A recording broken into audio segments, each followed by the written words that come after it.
Isso que aconteceu é muito estranho. Basicamente, a Veja soltou uma matéria que estava viralizando muito, que é o grande objetivo de uma empresa de mídia, beleza? E essa matéria citava que a Polícia Federal entrou em contato com o presidente do STF, o Barroso, avisando: existe um risco no sistema financeiro brasileiro, nenhum banco vai parar de pé se uma certa investigação evoluir. Uma certa investigação com relação ao INSS, com relação ao consignado.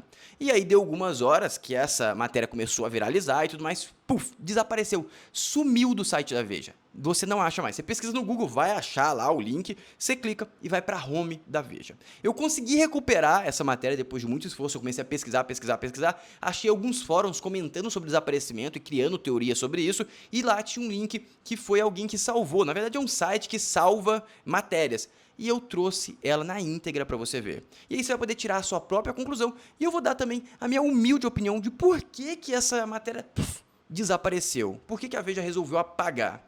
Dito isso, nesse Notícia Relevante de hoje eu também vou compartilhar com você um momento inédito, um momento que o Barroso resolve cantar exatamente em um jantar na casa de um empresário que tem ação no STF. Será que existe algum conflito de interesse? Eu não sei. Eu deixo até para você comentar aqui. Você acha que existe conflito de interesse? E o pior, tá? O pior eu vou te mostrar. Porque até aqui você pensa, é um empresário malandro que chamou esse cara para tentar influenciar ali. É o que parece, não é?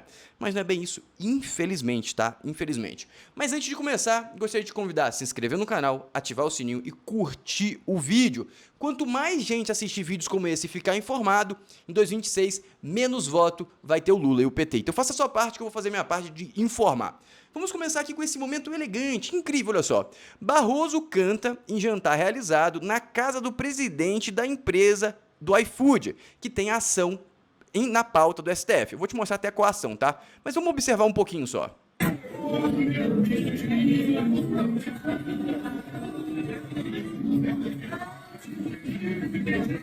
Isso aqui é uma vergonha, né? É uma vergonha. Mas beleza.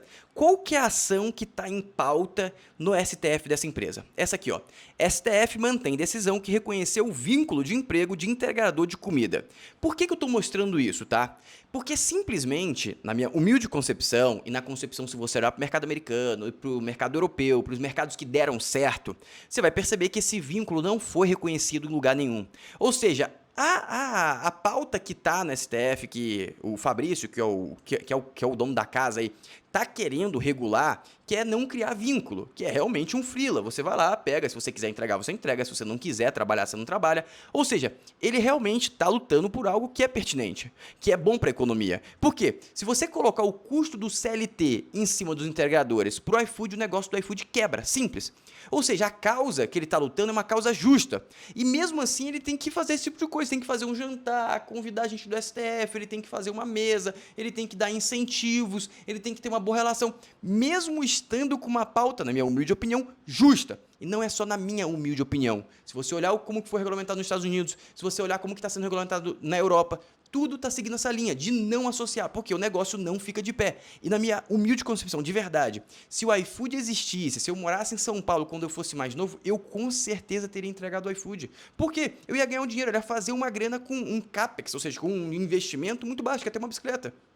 Era barato. Aí eu fazia meus 300, meus 400 reais, eu ia conseguir realizar as coisas que eu queria. E evento que eu tentava juntar dinheiro, eu pedia dinheiro à família toda para juntar dinheiro para evento de empreendedorismo, evento de economia que eu gostava, e eu não tinha grana, eu tinha que pedir para a família. Ou seja, eu poderia fazer meu próprio dinheiro. E eu tinha um corpo bom, eu conseguia pedalar, eu tenho essa habilidade. Ou seja, é muito bom. É uma parte da vida. Obviamente que o indivíduo pode usar aquilo aí para sempre, ou pode usar como step, que eu acho que é a forma correta. Só que simplesmente o que eu gostaria de mostrar para você é que é isso aqui. O cara tem que fazer um show, tem que ouvir um cara cantando em sua própria casa para tentar pautar algo que, na minha humilde concepção, é boa para a humanidade, é boa para a sociedade. Ou seja, é uma grande vergonha, mas essa aqui é a realidade do país. E eu trouxe mais um vídeo para vocês entenderem qual que é a grande diferença do ente privado para o ente público. Por que não dá certo? Olha essa explicação aqui do Mercado Livre, que está correndo o risco de ser expulso do Brasil. Eu vou trazer isso em outro vídeo. Presta atenção. Por exemplo, o frete grátis. Isso é uma coisa que não se paga sozinho ainda, né? Ainda é preciso colocar dinheiro.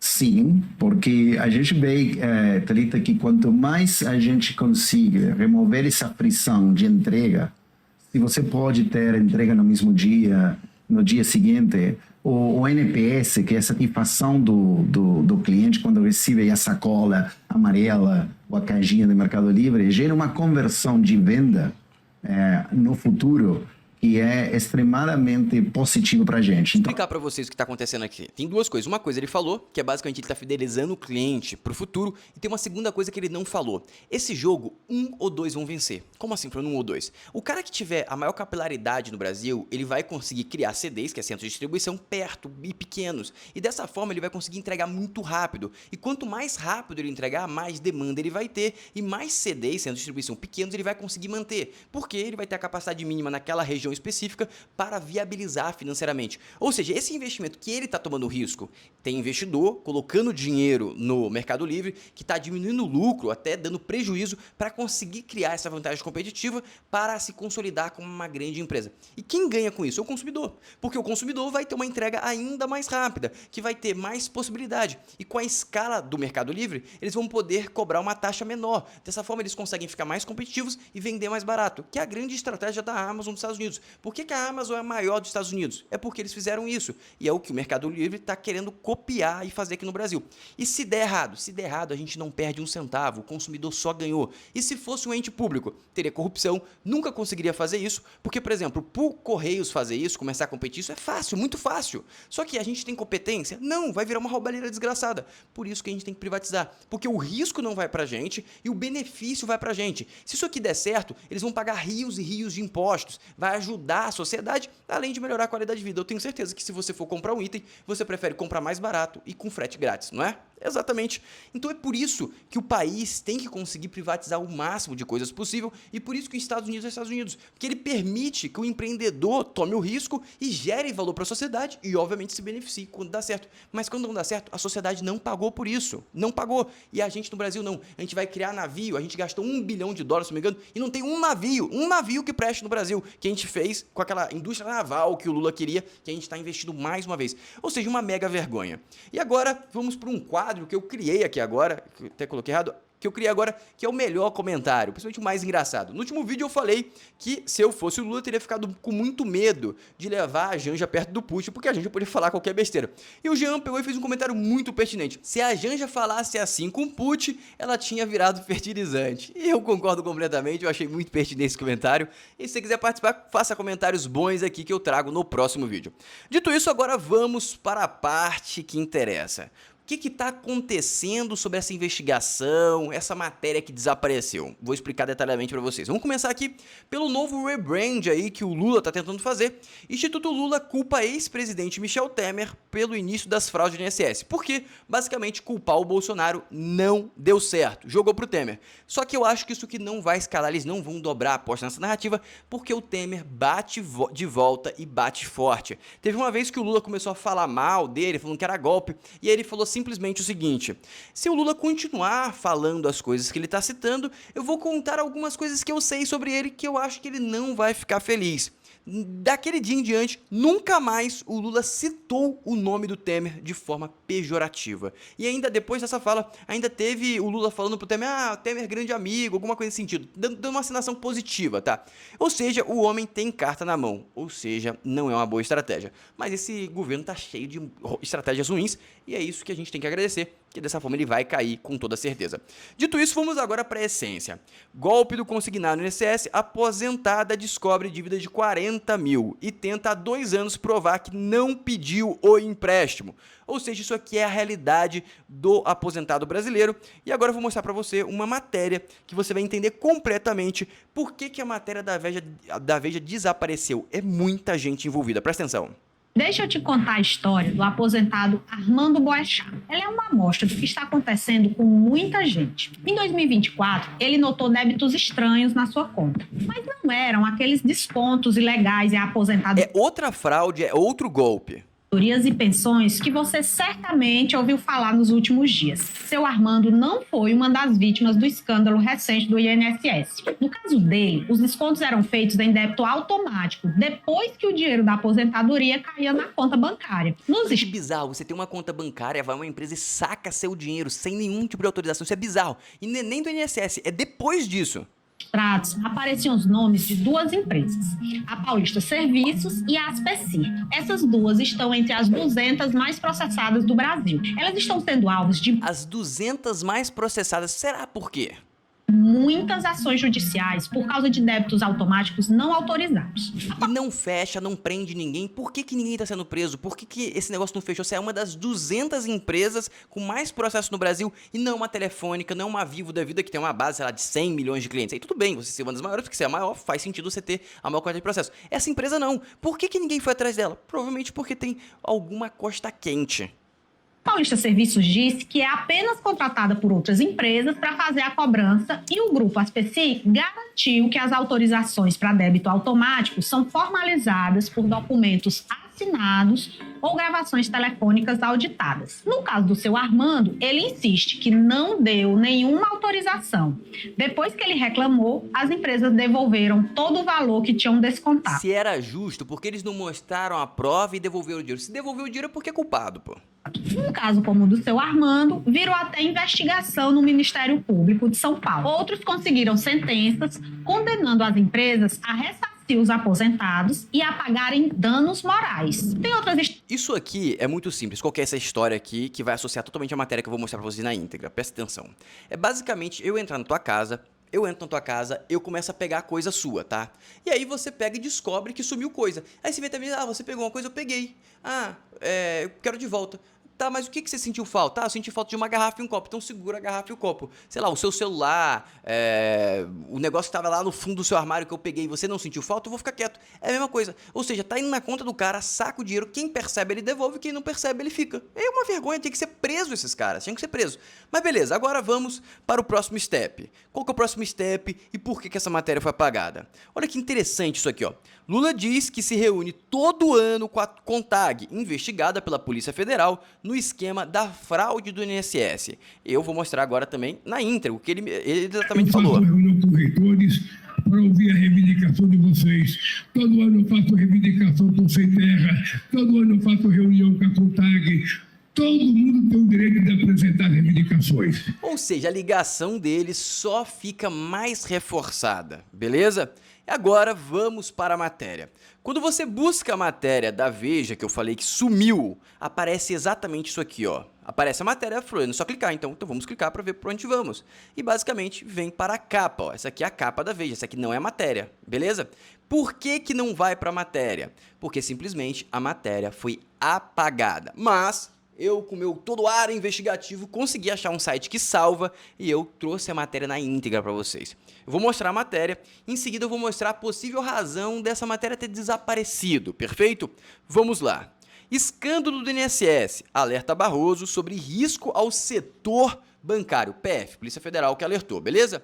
Em reunião na quarta-feira, dia 21, com o ministro da CGU, Vinícius Marques, o presidente do STF, ministro Luiz Roberto Barroso, e o vice-presidente, ministro Edson Fachin, ouviram de investigadores da Polícia Federal que não pararia banco de pé se a investigação avançar sobre a oferta de crédito consignado com descontos em folha. O INSS autorizou 91 bancos e financeiras a operarem crédito consignado com aposentados e pensionistas de 2020 a 2025. As liberações ocorreram por meio de acordos de cooperação técnica, também usadas em esquemas de descontos indevidos das associações e sindicatos. Essa aqui é a matéria. Por que que apagaram essa matéria? Porque quem são os bancos com maior carteira de consignado? Vou falar para vocês. Vamos começar aqui com Itaú, vem Banco do Brasil, Banco Pan, BMG. BMG vendeu a sua carteira em 2014, então hoje a carteira dela é menor, mas cresce muito rápido. Bradesco também está envolvido, ou seja, os maiores bancos do Brasil estão envolvidos. E você lembra lá do vídeo do Nicolas, que falava em cifras bilionárias, fraude de 90 bilhões, envolvendo 90 bilhões, depois saiu 221 bilhões. Ou seja, segundo o relato da Polícia Federal, dessa matéria aqui, que eu não sei a veracidade, mas eu acredito que deve ser real, por quê? Em reunião na quarta-feira, dia 21. Em reunião na quarta-feira, dia 21 é muito específico para você inventar do nada, sabe? E por que que derrubaram isso? Duas possibilidades. Possibilidade 1, óbvia, eles querem abafar, porque eles não querem evoluir essa investigação, ou o Barroso, ou o Fachin, ou os envolvidos falaram assim, vamos estopar essa investigação, porque vai dar ruim e vai acabar sobrando pra gente, e a gente sabe que tem uma galera rabo preso aí, e essa galera que tem rabo preso pode ter algum rabo preso nosso, e dessa forma fica uma puxação de rabo e a gente pode cair, logo abafaram. Essa aqui é uma possibilidade. Segunda, são 3 possibilidades. Segunda possibilidade, isso é mentira. Pode ser mentira. Terceira possibilidade, eles querem segurar isso para soltar mais perto das eleições. Eu acho que essa é uma possibilidade com menos probabilidade. Eu acho que a primeira é a mais provável. E por que eu queria citar essa questão, que eu vou passar muito por cima aqui, que o sistema financeiro brasileiro está com certo risco. Justiça derruba liminar que libera a compra do Master pelo BRB. Não vou me alongar nisso aqui, porque o Master e o BRB eles usam técnicas persuasivas até demais para convencer as pessoas a não citarem ele. Basicamente, o Banco Master pode dar um dos maiores calotes no FGC. E isso tá virando uma confusão gigantesca, porque eles estão querendo descontar tudo isso no Banco BRB, que é uma estatal. Ou seja, quando você junta tudo isso no mesmo balaio, o sistema financeiro brasileiro está sim sofrendo alguns danos e vai sofrer alguns danos nos próximos anos de coisas que já estão contratadas. Esse prejuízo que o Banco Master vai causar na FGC é quase literal. Basicamente, o Banco Master está usando ações como essa aqui, que subiu, tá dando 300%, não, mas é mais, deixa eu ver, botar um ano aqui, ó, 1.300% em um ano, subiu 1.300% em um ano, isso aqui tá no balanço do Banco Master para viabilizar algumas operações financeiras, só que não tem liquidez. Se eles forem vender tudo que eles têm dessa ação, essa ação vai valer R$10, R$8, que foi o preço aí que eles começaram a comprar. Entendeu? Ou seja, tem muita coisa oca e opaca no sistema financeiro. E por isso que essa matéria foi apagada. Porque provavelmente, se começar a balançar esse balaio de gato, vai cair muito gato gordo. E esses gatos gordos conseguem incentivar e estimular repórteres e tudo mais a ficarem mais em silêncio em certos momentos, como é possível que tenha acontecido. Lembrando, não estou falando que é um fato, estou colocando aqui na íntegra, eu li para você na íntegra a matéria que foi apagada e você pode tirar suas próprias conclusões. Eu acho que tem algum envolvimento aí nesse entrelaçado como um todo e eu espero muito que a investigação evolua e sim que todos os corruptos do Brasil sejam presos e condenados, mesmo sabendo que é pouco provável. Um abraço e até o próximo vídeo e lembre muito de se inscrever, ativar o sininho e curtir o vídeo para você ficar sempre informado. Um abraço!